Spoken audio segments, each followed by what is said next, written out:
Welcome, I'm Maricela Kelleton with another episode of Scope. Science students from Busu Secondary School now have a new state-of-the-art 4-in-1 classroom block to learn in, courtesy of the Digicel Foundation. The 1.6 million kina classroom was opened on Monday, the 13th of March, inlaid by board members of the Digicel Foundation, including senior officers of the Morobe Provincial Education Division.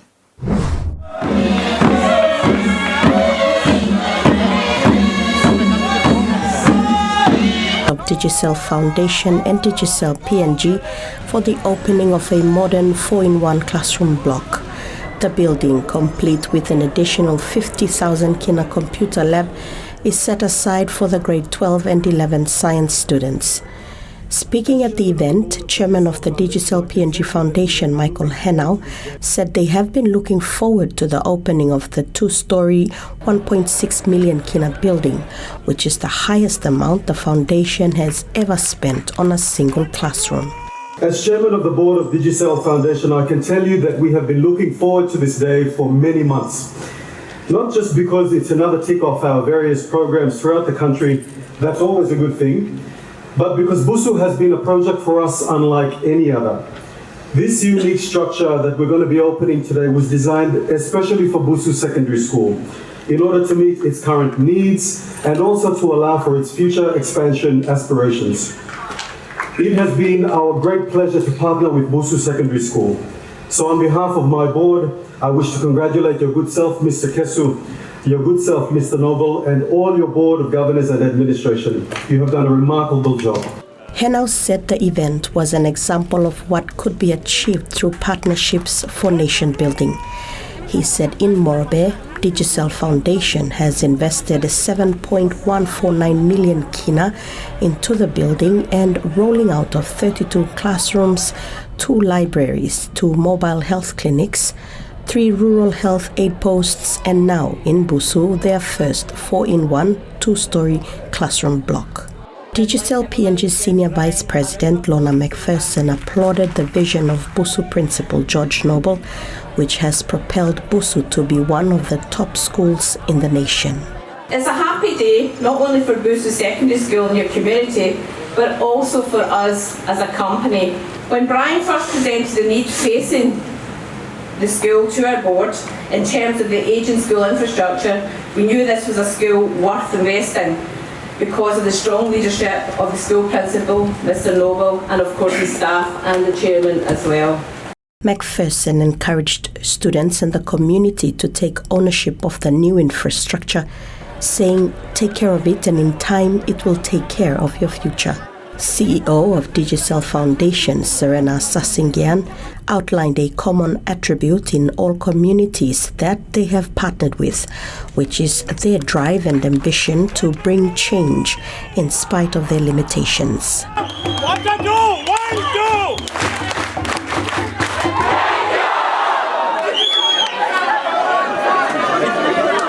But at the foundation, and even in Digicel in general, we find that this sense of purpose in communities creates the winning formula for success. When we come back, students get a chance to have dialogue on national issues with Prime Minister James Marape and Leader of the Opposition, Joseph Lelang.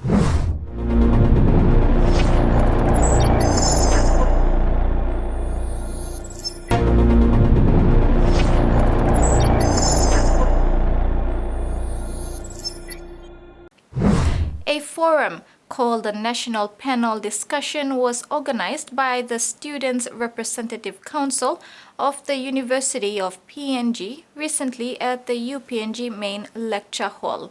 It was arranged by leaders of student representative councils of some of the country's leading tertiary institutions. Prime Minister James Marape commended the student leaders for organizing the forum as he and Leader of the Opposition, Joseph Lelang, were able to sit and discuss issues of national importance.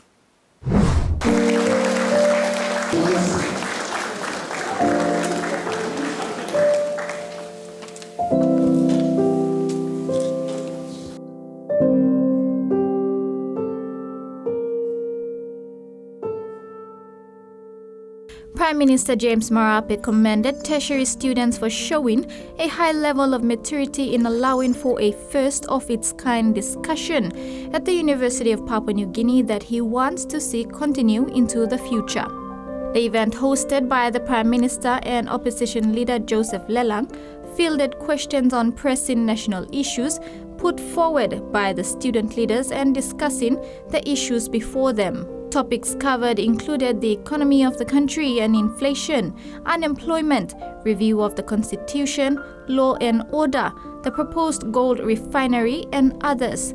Students filled the auditorium to capacity. Student Representative Council presidents from other tertiary institutions attended: University of Technology, Divine Word University, Western Pacific University, University of Goroka, Institute of Business Studies University, and the Pacific Adventist University. The program was divided into two parts. The first segment covered the PNG Constitution Review, lawlessness, inflation, and unemployment rates, while the second covered other key issues affecting the country. In welcoming the leaders and students to UPNG for the panel discussion, UPNG Chancellor Professor Frank Griffin commended the students for showing maturity and allowing the leaders to discuss issues openly. Host Student Representative Council President Luther Kissing gave an overview of the panel discussion and urged all students to verify all information shared on social media and understand it before sharing to the masses. Divine Word University SRC President Jason Ray opened the discussion with the PNG Constitution Review, the change of the election of Prime Minister, among others. Opposition Leader Joseph Lelang, in responding to the questions, thanked the students for hosting the panel discussion. He said the country is currently faced with many challenges because the country has drifted away from the core initiatives enshrined in the Constitution grafted by Papua New Guinea's forefathers.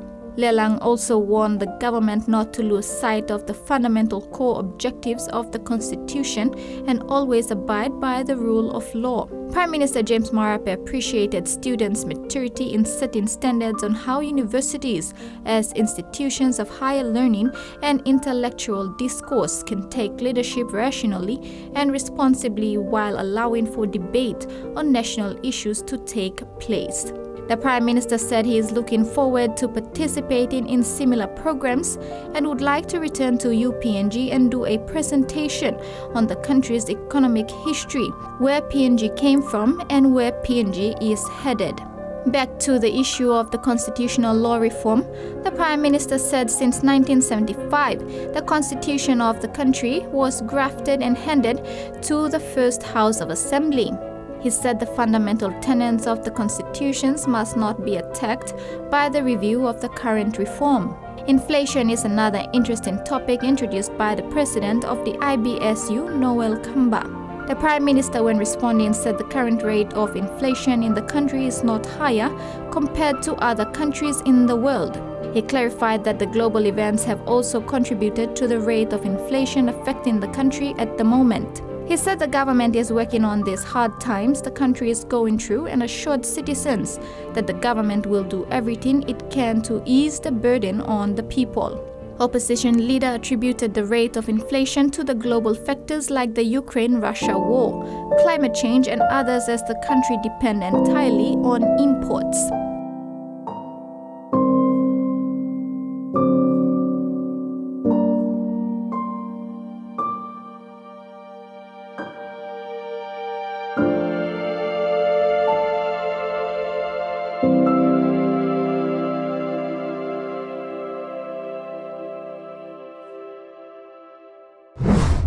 After the break, Pogera Mine restart, a walk away.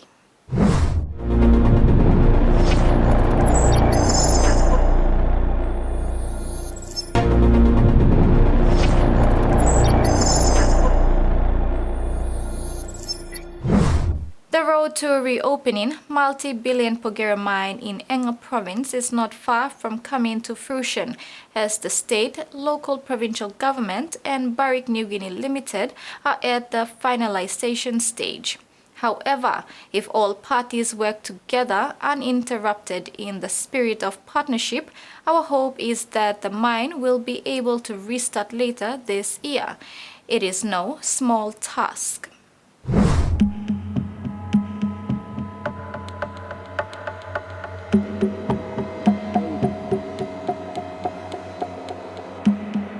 It's been a long journey, but in the process, certain agreements vital and important to have the Porgera mine restart have been crossed out, paving way for a restart, hopefully this year.